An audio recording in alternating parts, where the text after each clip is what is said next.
we haven't perfected how to open this yet, but we're here with David Skrbina, talking about tech stuff. How are you doing, Professor?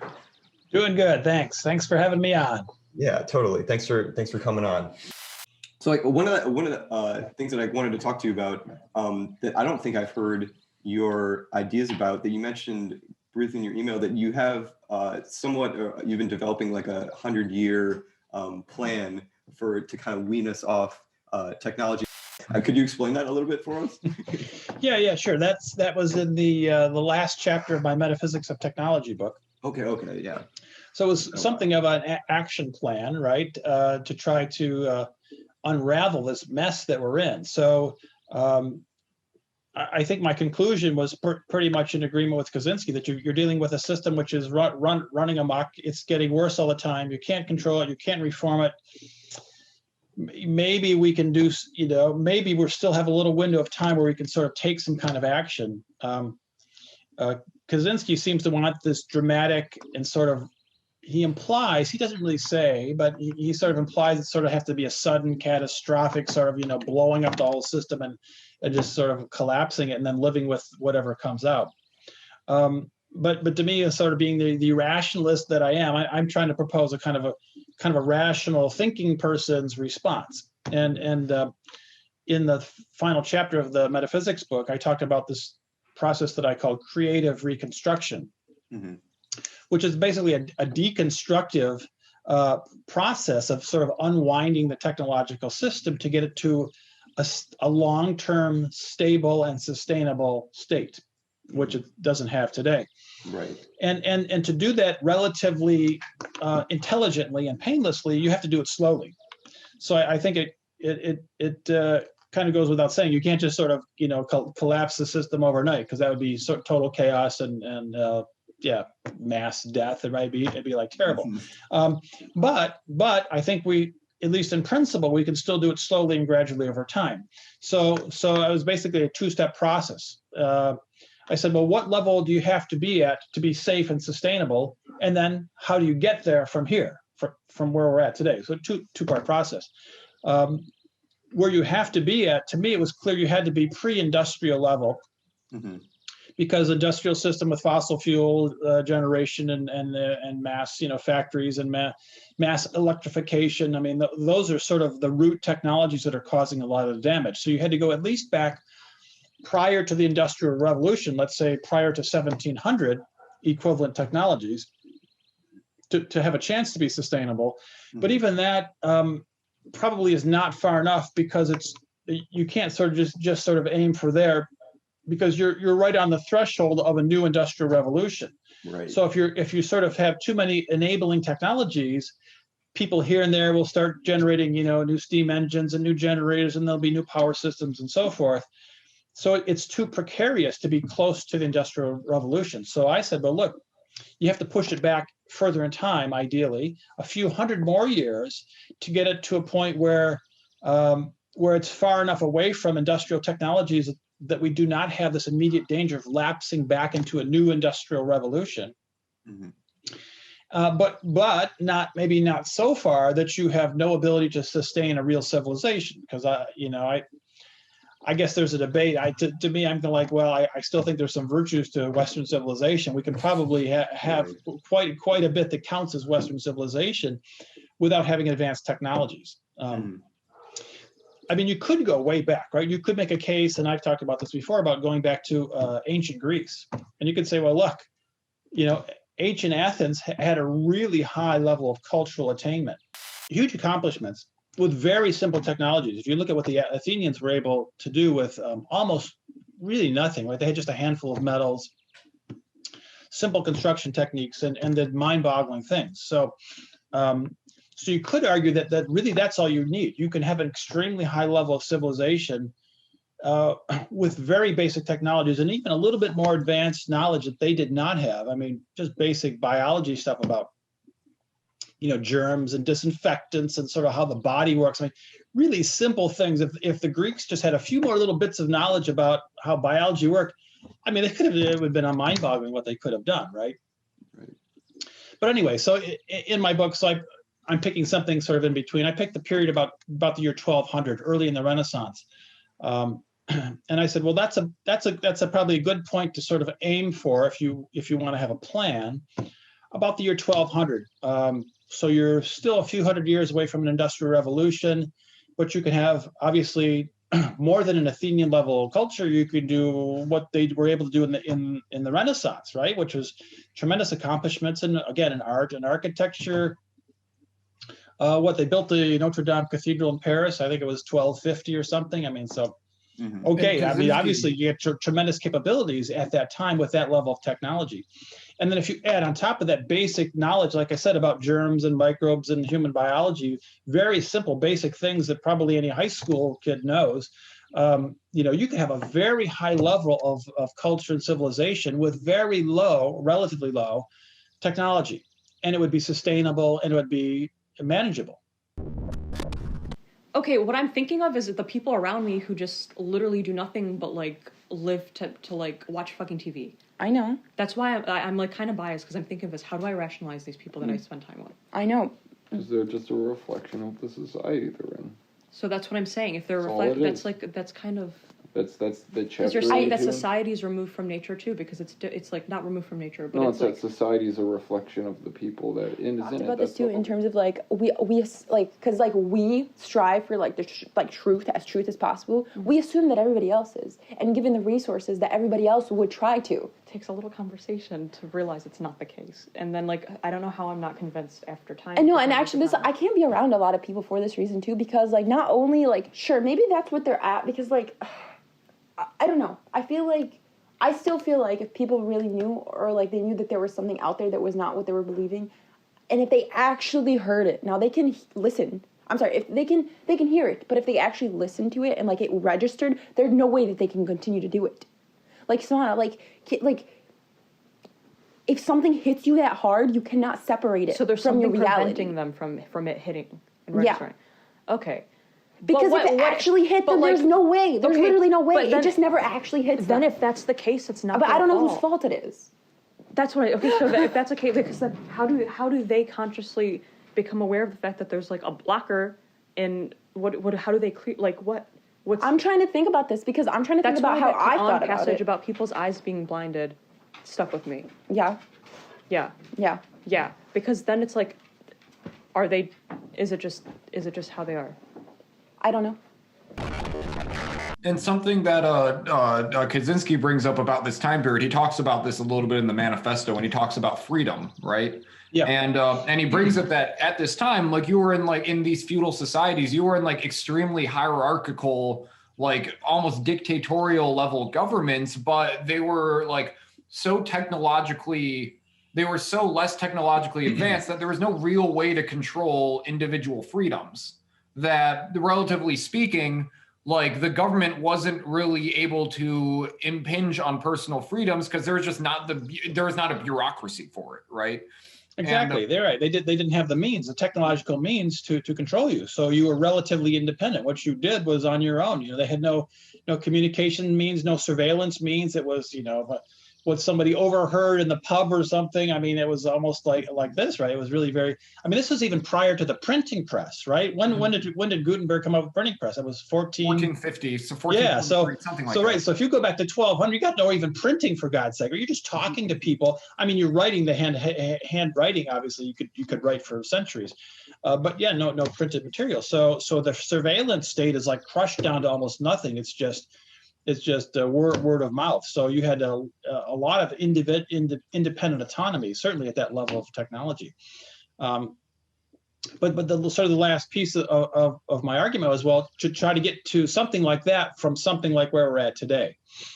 Mm-hmm. And the model that I proposed in the book was, and in some subsequent writings, is to give yourself a long period of time to get back to a relatively simple level of technology like that.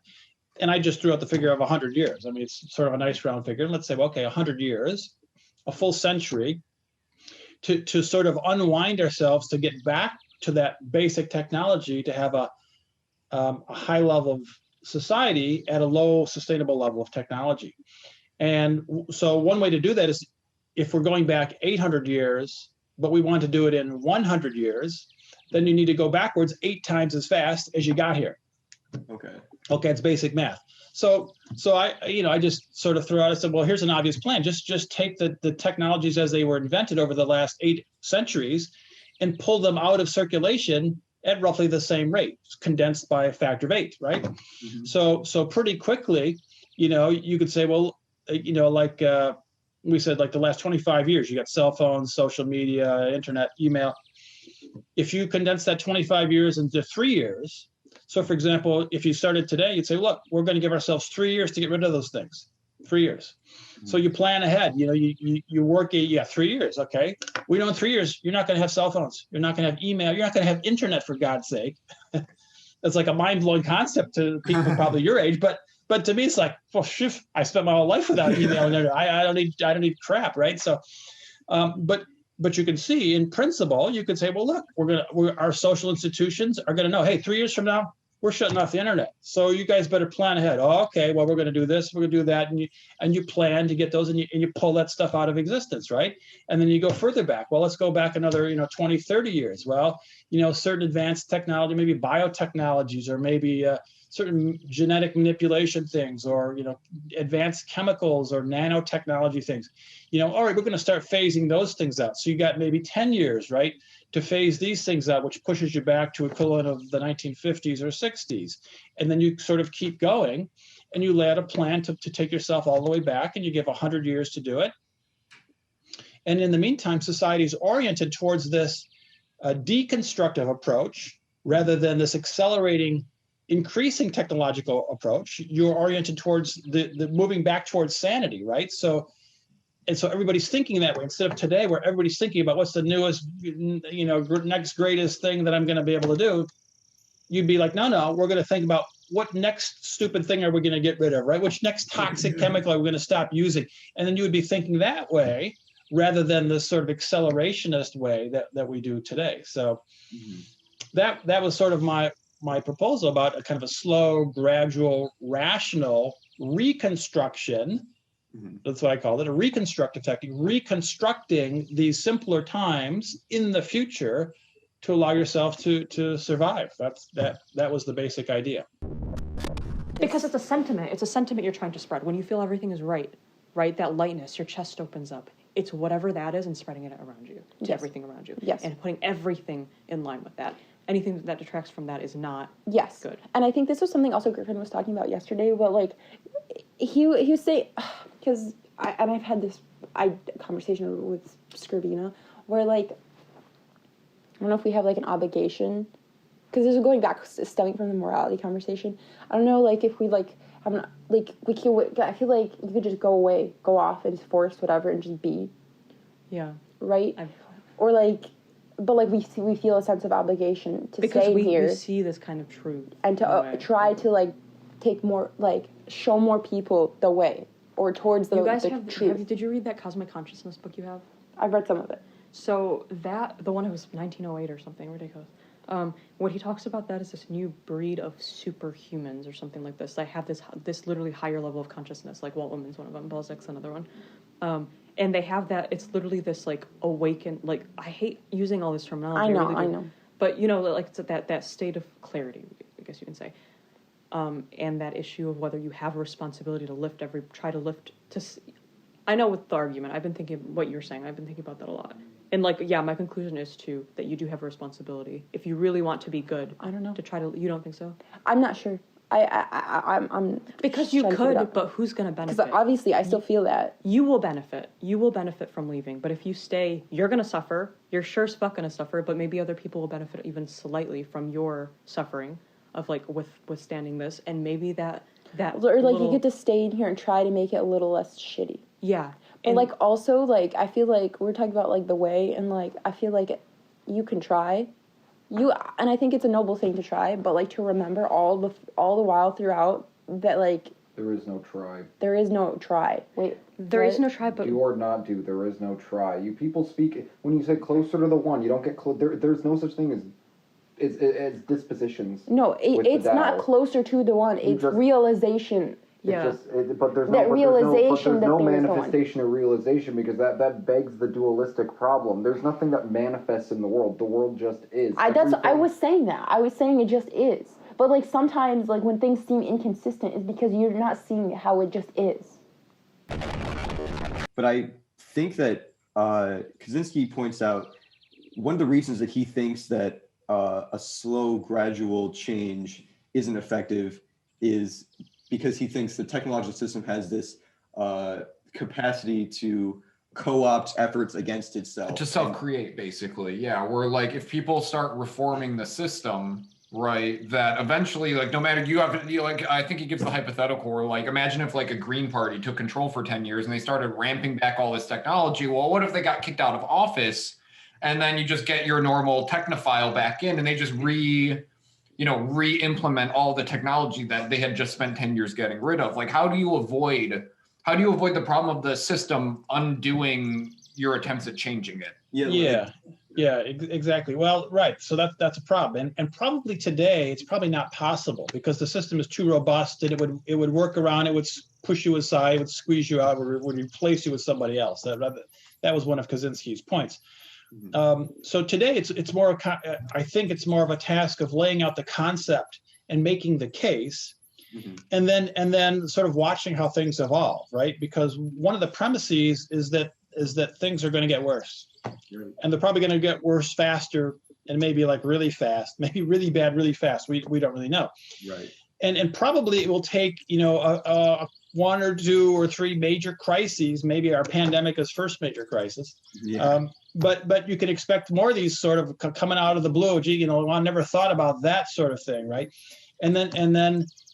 As global society gets hammered with 1, 2, 3, 4 major crises, and if you can make that connection that these are from advanced technologies, then maybe the system is softened up a little bit, where it's maybe you can start to talk meaningfully about these kind of things, and then you could actually have a chance to do something, to get people to take them seriously. I mean, there's lots of small little steps you could make in those kind of directions. You don't have to go whole hog. You don't have to sort of blow up the whole system. You can say, well, look, maybe we should get, the elementary school kids, maybe we should get them completely off the internet. So you get that little piece, and then this little piece, and you take that little piece, and maybe we need to, I don't know, maybe the internet doesn't need to run 24/7. Maybe it just needs to run business hours. I mean, I don't know. I mean, there's little ways you could chip away at this system when it was becoming obvious that, if we face big problems, we have other major disasters, and we can see maybe more coming on the horizon.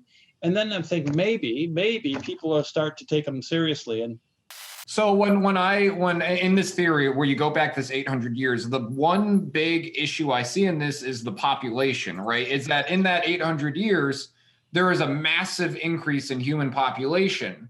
Rabbits do this. Like you drop 2 rabbits in an empty field, there's going to be 100 rabbits in like 3 weeks, right? Because rabbits are like, damn, look at all this shit we can eat.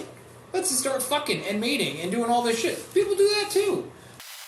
And implicatively, you kind of have to undo that to get to a sustainable level. So how do you do that? Yeah, well, exactly right. It's not just the technology. It's the whole mass of humanity that depends on that technology. I don't have the numbers offhand, but I think it was about 500 million or something was the global population if you look in the year 1200. So about 500 million. Today we're pushing 8 billion. And then the reason that those people exist is because of advanced technology, right? You have food technology, you have medical technologies, you have energy technologies, and that's what allows the human organism to expand to this multi-billion level status that it has today. So yeah, you have to tack it on the technological level and on the demographic level as well.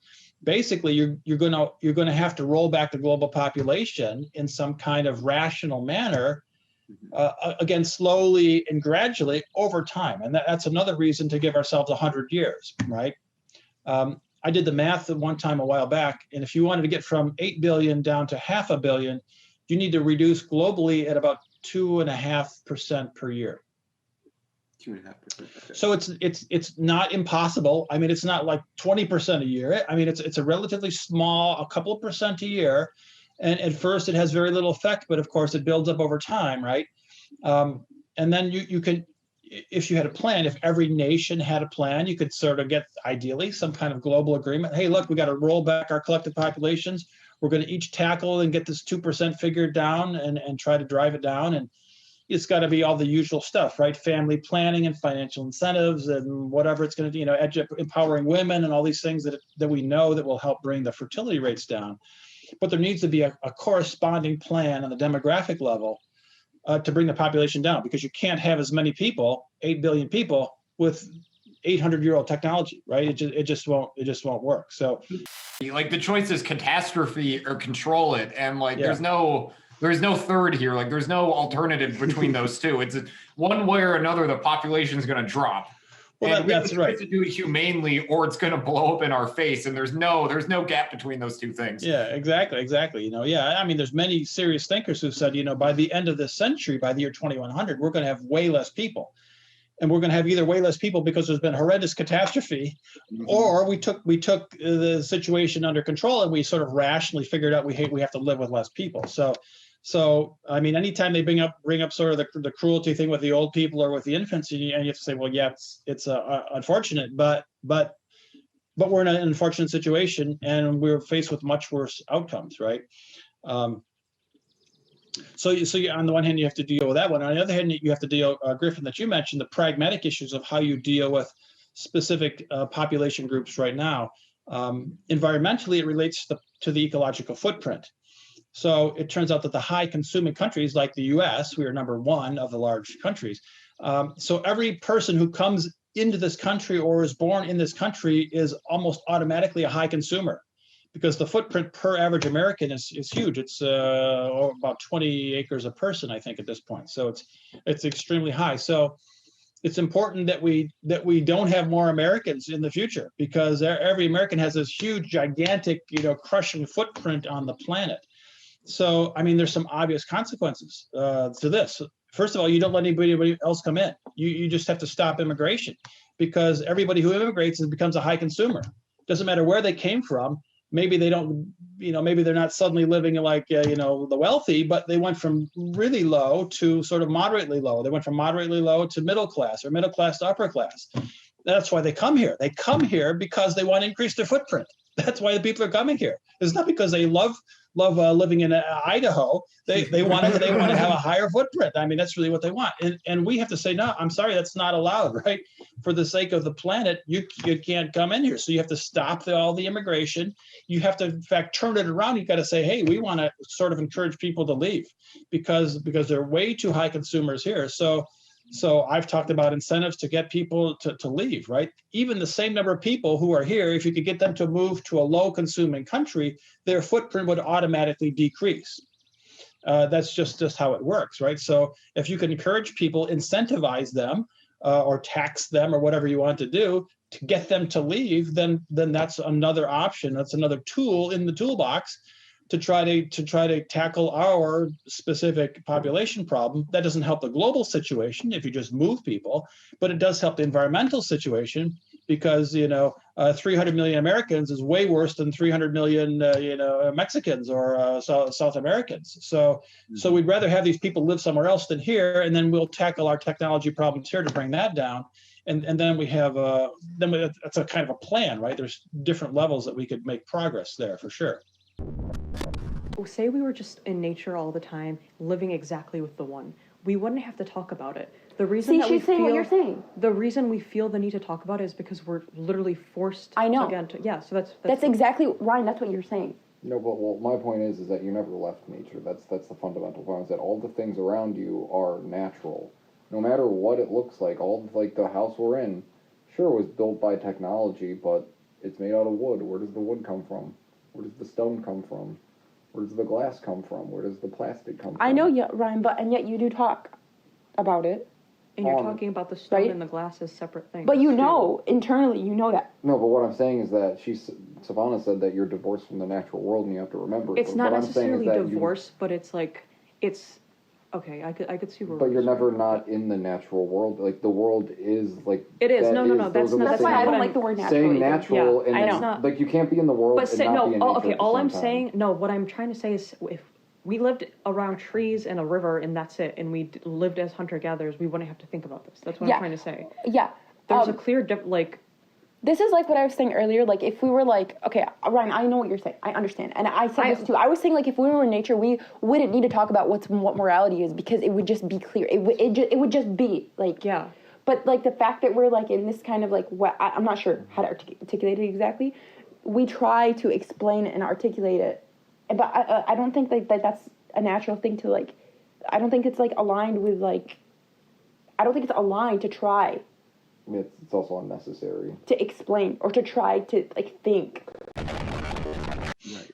I think that what you were saying earlier about how there are people might be kind of enlightened on their own through these like brief little catastrophes or like pandemics or things, and this coronavirus pandemic could very well be the first one of those.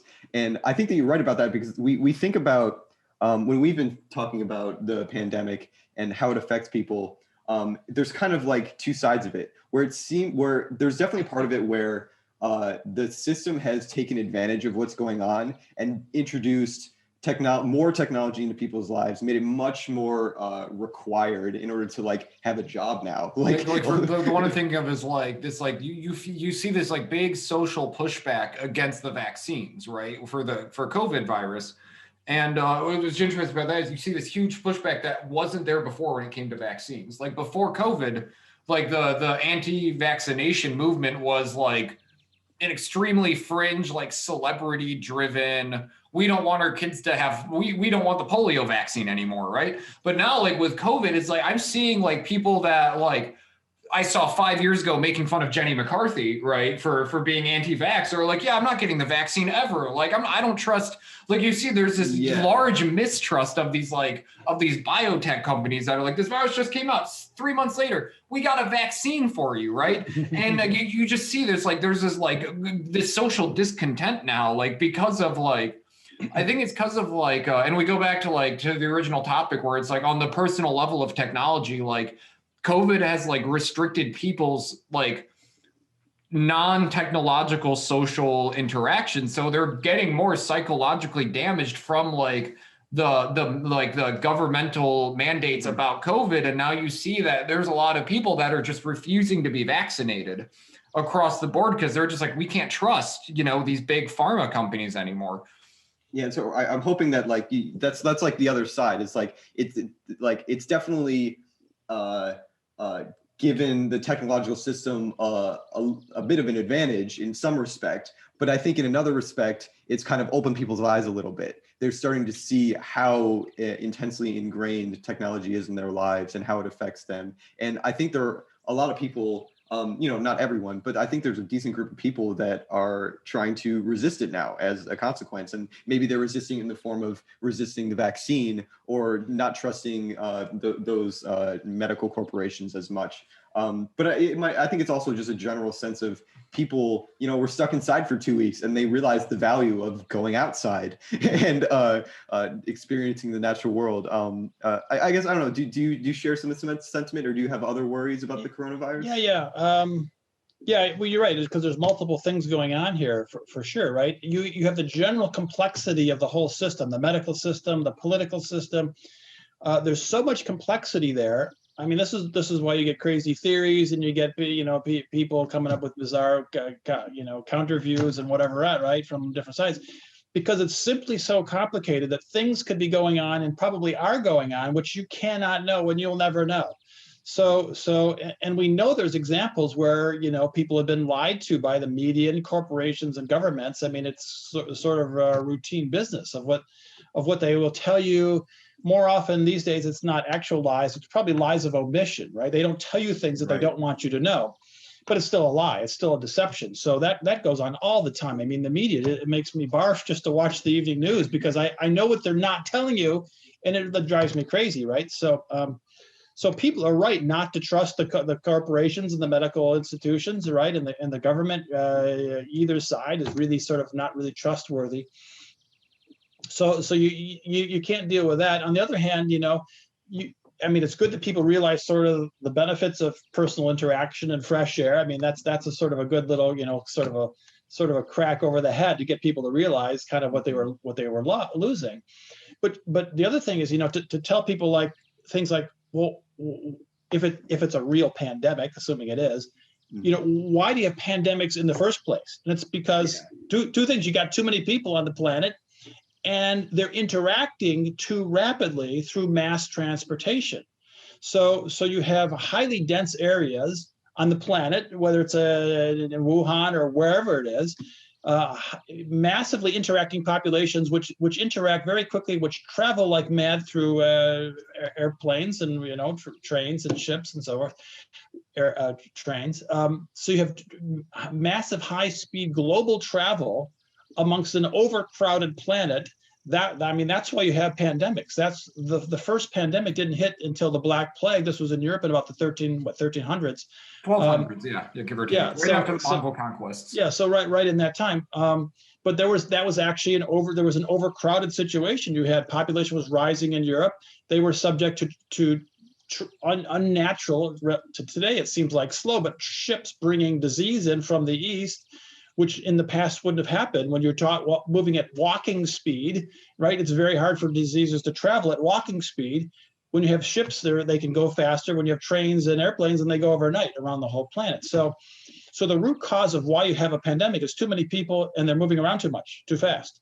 And those are the root causes. If you want to get rid of pandemics, you have less people and you slow them down so they don't move so fast, which means you have to dial back your global transportation system, which means less people flying, less people going in high-speed trains, less people driving around, and you restrict movement back to more of a normal, natural, evolutionary pattern of human movement. And that's what will cut into your pandemics.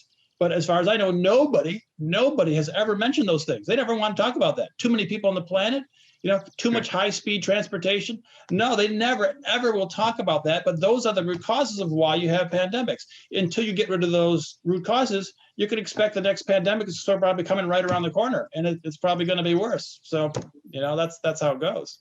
That's a really good point. Yeah. We're coming up on the end of the hour here. Is there anything that you want to plug, some recent work that you're working on, or anything that you want to mention at the end here? Yeah, obviously just encourage people to sort of do the reading so that you become knowledgeable about things, right? So there's my book, Metaphysics of Technology. There's my anthology, Confronting Technology, which is both those are available for purchase. There's my personal website, davidskrbina.com, right? So unfortunately, we have to have these things. I don't really like having the idea of having my own website, but when you're forced to communicate with people, this is what we have to do, right? So we have to maintain these things and publish the books and do our little podcasts and video things, because that's the only way to reach people. If there's a parting message, just get educated so you can talk knowledgeably and intelligently about these issues. And you don't just sort of off the top of your head say, well, I just don't like these things, or it doesn't make me feel good. Okay, that's nice, but you want to sort of be a knowledgeable and well-informed critic, and then what you say will have more weight in the social discourse. So maybe that's my last message. Exactly. That's perfect. Thank you. Yeah. Thank you for coming on, and have a good day. We'll hope to see you again on here. Yeah, absolutely. Thank you. All right, cool. Have a good one, Professor. Can you agree that maybe you forget that? No. No? You just be. I think that is. Do you think everybody thinks that? I don't think anything. You clearly do. You're saying something. I don't think anything. It's be baby. But you saying that's you're saying. Sure, something. you asked me a question. Why not? I'll answer. Okay, then. Going to the desert. We don't. Okay, really so give a then, fuck. but there, I feel like you think